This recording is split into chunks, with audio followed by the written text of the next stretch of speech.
Yeah, good morning, everyone. Sorry that we took a little bit of time there. Technology being what it is.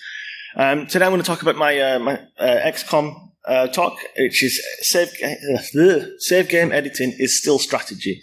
Now, I'm going to go like this now. So why am I doing this talk? So basically, this was this is the first game I ever bought on a real PC, and the big ones with the huge towers and the mice with the metal balls, and back in the 90s. I don't know if you all remember the 90s, but it was the first game I ever played on a real PC, and I got to do that, don't I? Yeah, and I wanted to do a talk that wasn't necessarily as in the weeds as a lot of the talks I watch. Not that they're not interesting, but sometimes people can get lost in the half an hour, 35, 45 minutes, or whatever it is, and there's a lot of information to convey, so I thought I'd stick to like a high-level sort of summary of the things you can do. And also, I wanted to finish the game. I've had it since 95, and I still haven't done it yet, so I was going to do it in the hotel room earlier, but then, got drunk instead, so as we all do at these things. So let's get into it. So as I said, this is mostly going to be my ramblings about the reverse engineering process. I mean, a lot of the stuff that I manually looked up, you can go on, there's a few wiki pages where you can actually go and you can see the summary tables of all the different items, where they fit inside the DAT files and all that kind of stuff. But I did it manually because that's the fun, right? Is to take it and then to pull it apart and go, I wonder what happens if you do this or do that. So that's what we did here. Also, it should work on the original XCOM game. This is based on Terror from Deep, which was the second one. Nowadays, that'd probably be DLC, because all they did was they reskinned it and threw it underwater. You'd probably still be paying 45 quid for it now, though, even if it was DLC. Down, is it? Yep. So I don't know how well you can see that, but basically, each of the save game files, there's 10 slots, and each of the slots is in a folder, helpfully, called game _ and then the slot. And inside each of these is some files that we're going to edit with a hex editor to get us different things like more money, instantly build facilities, and capture aliens, which is the whole point of the game. So as I said, there's 3 files we're going to be looking at. The astore.dat, which is the alien containment, where all the aliens live. The base.dat, which is where the meat of this is going to be, because that's your base, your inventory, and your scientists and stuff like that. So that's going to be all in there. And then there's the libglob.dat, which is where the money is. So we're going to start with the money, though, because that's easy to do. It's just a couple of edit a couple of characters at the beginning, and then we'll see how much money we've got.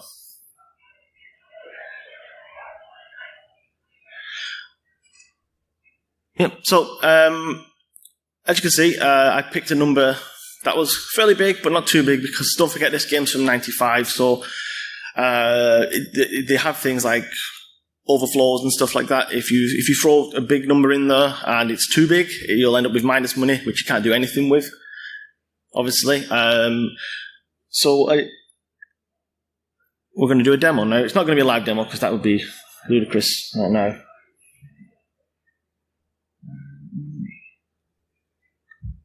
Bear with me.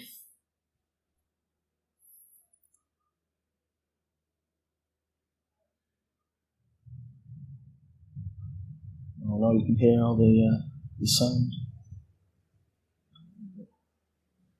Oh. Can you see that okay? No? It's white, isn't it? Oh. I can't actually see that. Yeah. Well, never mind, you can't see that at all. So we're going to skip the demos. It's a good job I didn't do them live, eh? But basically, editing the money, you end up with about $285 million, which is plenty of money for all the things you're going to need, especially since instead of buying the things, we're just going to drop them directly in. That bit's a little bit involved, so I'm not going to get into that now, because there's a huge... the stores is like 200 bytes long or so I'm not going to go each of those bits, because again, it's a short talk, so I've got to keep it succinct. But the base.dat file is essentially split up into the following 4 sections: the name, the stores, the facility map, which is a grid, which is effectively 2 sections because you've got the actual facility, but then you've also got the build times of each of the items. So, for example, if you wanted to build a facility, it has a build time. You have to wait so many days for it to be completed. We can just go in and edit that and then get it built immediately, which is great. And then the scientists and the technicians. The technicians are the ones who build the things that we research, and the scientists are obviously the ones that research it. So that's a bit of an overview of the structure of each of the base.dat files. You can have 8 bases in the base.dat, which are split up into 296 bytes each. The first 12 bytes, are the name, and then after that, the bit in red is the store, and then the purple and the tealish colour is the grid I was talking about for the base facilities, and then at the bottom we have 1 byte for the technicians and 1 byte for the scientists. So again, you probably can't see that very well, but that's the grid. I put little notes on each one. Each space obviously is contiguous, so it goes 6, 6, 6, 6 underneath. FF refers to the open water in this one. In the original game, it was like just dirt. And then each part of the facility has a corresponding address. And then, as I said before, after 37 bytes afterwards, it will have its related build time. Now, I don't know if you can see it very well, one of the facilities here isn't built. It's got 13 days left on it. So what we do is we look for the value 0D in the hex, which is the number 13 in decimal, which is 37 bytes after the facility in the structure. What we then do is we set that 0D to 00, save it, and then reload the game, and it will be built. I did have demos, but obviously I'm not going to chance the next one either, because it'll just no. I will be putting this on GitHub, with probably on Vimeo maybe for the actual videos where I've done all of the work, but obviously that's not today. There's lots of hours and hours of it. You'll have loads of fun. See, we're going to skip that bit. A little bit more on the stores. So the stores are basically where all your inventory lives. So any recovered artifacts from missions or dead aliens or weapons for your ships and your submarines and that, they all go in the stores. Each of those items is 2 bytes long. The way I did this part was basically I started at FF and then incremented 1 all the way along, and then looked up basically in the stores, the numbers corresponded obviously with the hex values, FF, and then 0, 1 FF, and so on. So then I knew it was 255, 256, 257, and then that was very, very long and laborious, just going like this. I said there's hours of it online. And then I came up with a map for what parts are where, and then you could drop them in when you need them. Example, you need some components for your submarines, you can just drop them in instead of buying them, which is why we don't need the money.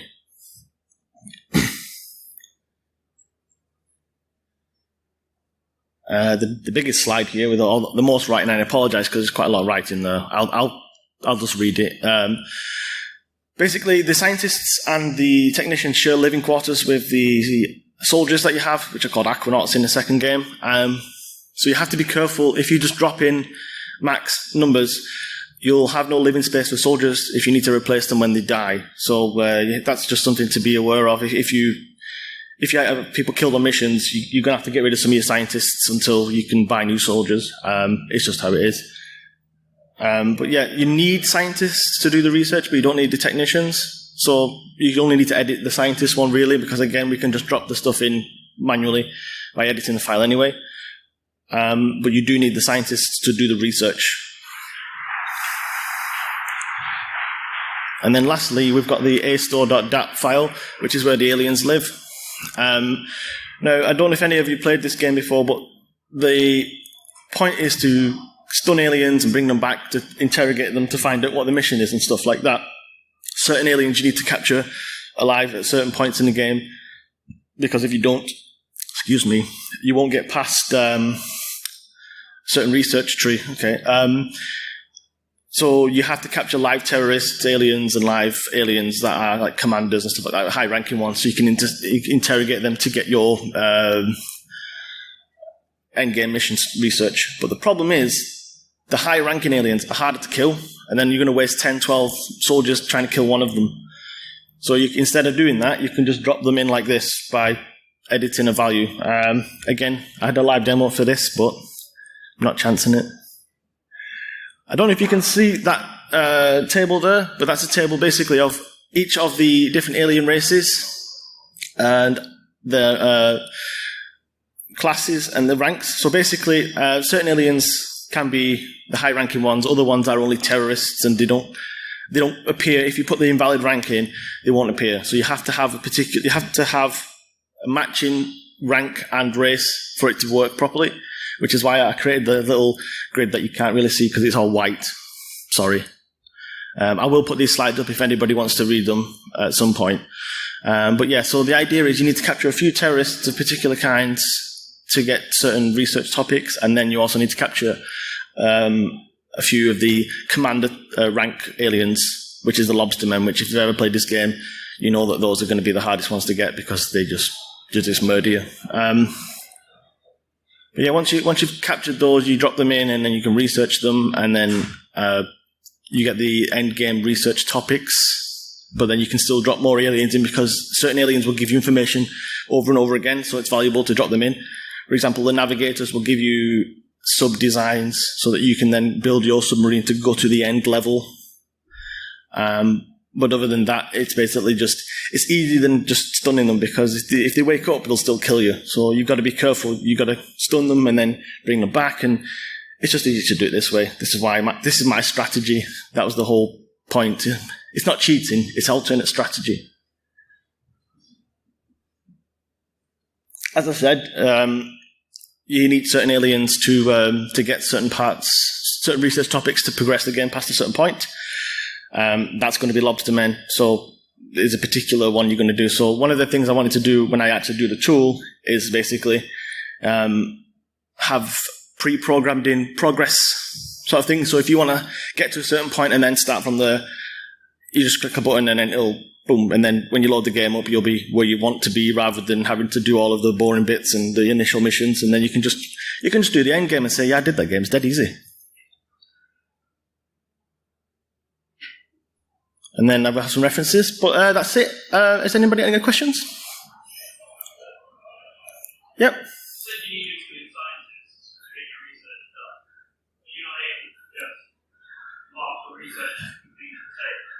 So the question was, are you not able to just manually mark the research rather than have the scientists do it for you? Probably, but I wanted to keep it light on the technical bits. I mean, there are parts as well where you can edit the soldiers. So one of the things you can do, you can edit their accuracy rating. But the problem is, if you edit their accuracy rating so high, if they get an accuracy bonus, like let's say they're on top of a building, it then overflows and then they'll not hit anything, which if you've ever played the game, you'll know is the very time you'll need them to hit something is the time they'll hit nothing. So you can, but it's just, it makes the game a little bit longer, because if you just tick the box to have every research done, then where's the fun in that? I hope that answered your question. Cool. Any other questions? Yep.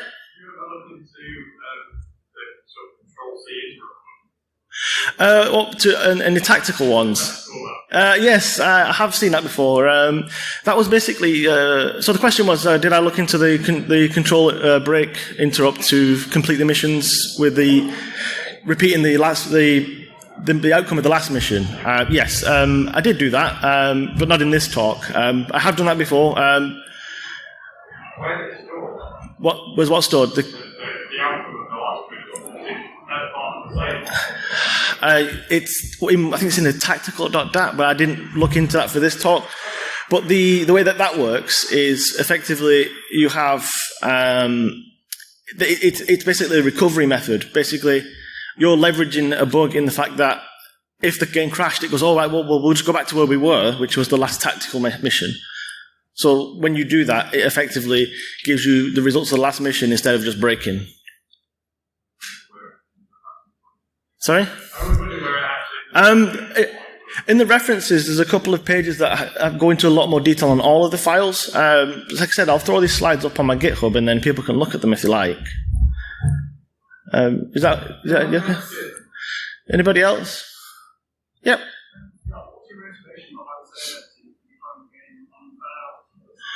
Sorry, the question was what was my motivation for doing this? So as I said, I haven't finished it and I've had it since 1995. There is a couple of known bugs in this game, one of them being the research tree bug, which I didn't go into, where that if you get past a certain point, you can't research certain topics you need to finish. So you have to have them at certain times. It has to be on time. My motivation were, I'm not very good at these kind of games anymore, so I just thought I'll do an alternative strategy. Any other questions? No? Okay, thank you for your time. Sorry about the no demos and stuff like that. I promise it'll be better next time.